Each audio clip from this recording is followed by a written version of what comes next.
On January 18, 2024, popular YouTuber and Persona 5 content creator, Foz, tweeted out this. The most insane thing has just happened. Someone dumped an early version of Persona 5 dating half a year before the Japanese release. It contains so much. Early songs, early models, PV02 last surprise.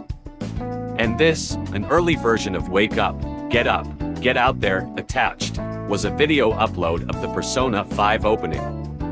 But instead of Len Inazumi singing the opening of Wake Up, Get Out There, it was Yumi Kawamura, the vocalist of Persona 3 and the original vocalist of Persona 5. The Persona 5 beta had leaked.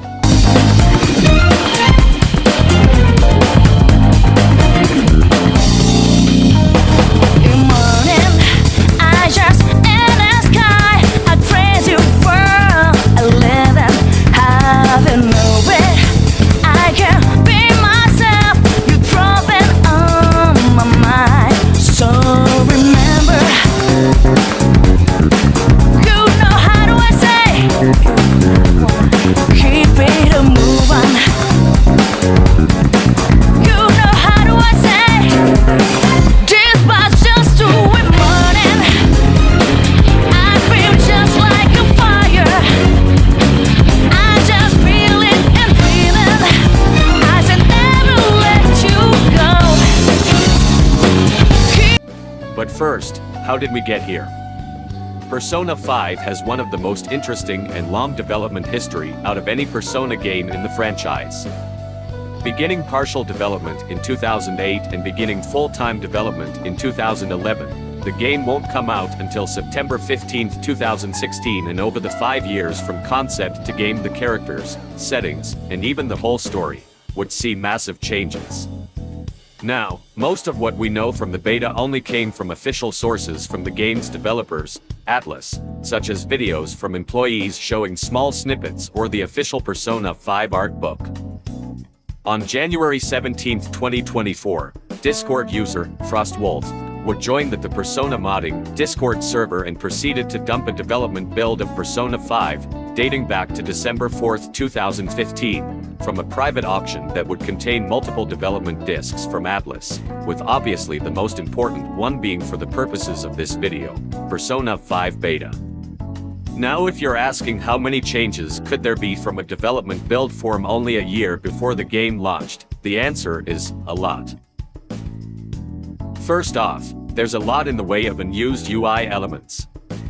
And as tempting as it would be to go over everything in the build, this video would be an hour long, so we're just going to quickly run through some of the UI elements.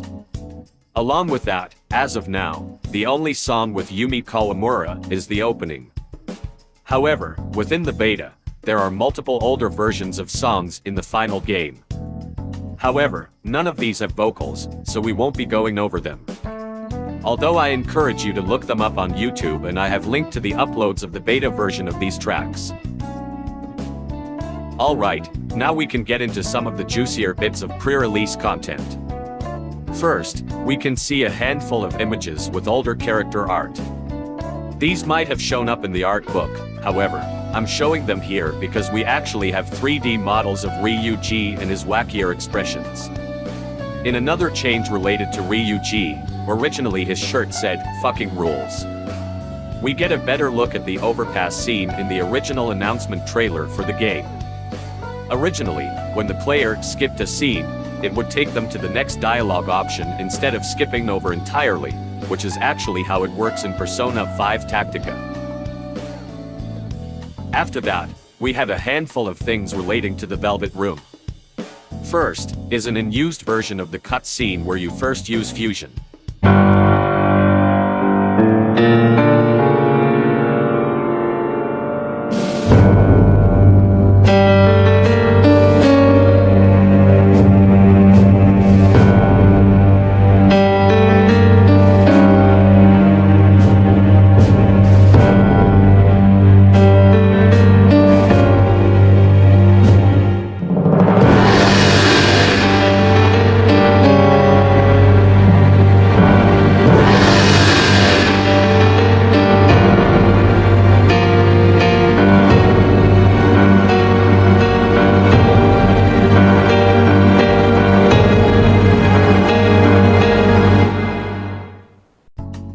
probably went unused due to it being more graphic, however, also found that originally personas would scream out as they were being executed, which we can see in this video here. 待てて、何する気だよ。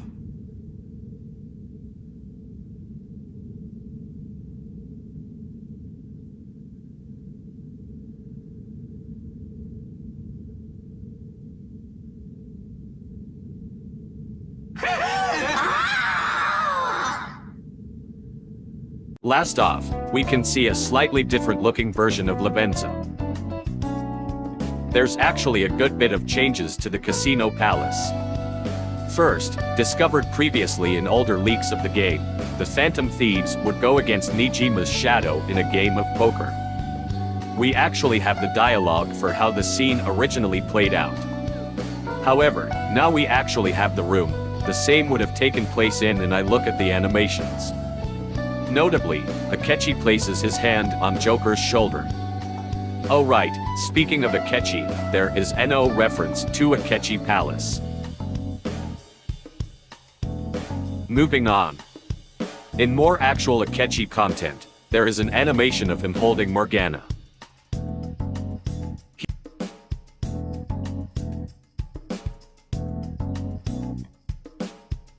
Apparently, Kaneshiro wasn't originally going to be purple. In the past, there had been a version of his shadow sprite with pale skin. This was thought to be miscolored. However, now we see his model was originally white with him turning purple when he transforms into a bug. There's a version of Joker in a worker's uniform with the name tag Lawson. This name isn't what the protagonist was meant to be called, but instead, Lawson is a real set of stores in Japan. If you thought the final version of the scene where the Phantom Thieves beat Ryuji was bad, it was somehow even worse in the beta, as it actually shows them hitting him. Actually, if you go back either further in the beta, it's even more violent as seen in this video captured by Dank Meme Bunny. And what is perhaps the biggest change is that one of the shops in the underground mall was originally named Bitch Feet. Why it was changed, we'll never know. Miscellaneous stuff includes this pretty stylish animation of Joker turning away, the ability to redistribute persona stats, additional blackmail images for Kaneshiro. Alright, let's get serious. Here is what might be the biggest discoveries in the beta. Within the files is an unfinished version of the female main character of Persona 5. No, the version of Persona 5 we know now wasn't going to have both a male and female protagonist, as this is actually part of the game's earlier concept about traveling around the world. However, seemingly after that idea was scrapped, they kept around in this model of the female main character as a placeholder, as there's no other evidence of both this traveling around the world concept, or any male social links. However, this is in fact what a female Joker would have looked like. There is a never-before-seen model of Yukari Takaba. What's interesting about it is that it's not the model for Persona 3, nor is it in the Persona 5 art style. You may or may not know this, however, Persona 5 is actually built on top of Persona 4 Golden, and thus, there's a lot of leftover content from Persona 4 Golden in Persona 5. However, in this beta, there is new content relating to Persona 4. First off, we have a brand new model of the main character of Persona 4 in the Persona 5 art style. It is currently unknown why this model exists. However, it is speculated it is somehow related to the next discovery, and it was by far considered to be the holy grail of this leak. Within the files exists an older version of Nanako Dojima that is fully modeled and textured. It is unknown why this model exists. However, considering that it is in the Persona 5 art style, it is theorized that the Phantom Thieves would have met this older version of Nanako, somehow. I'm not wanting to speculate on what this model actually means. However, it's pretty cool regardless.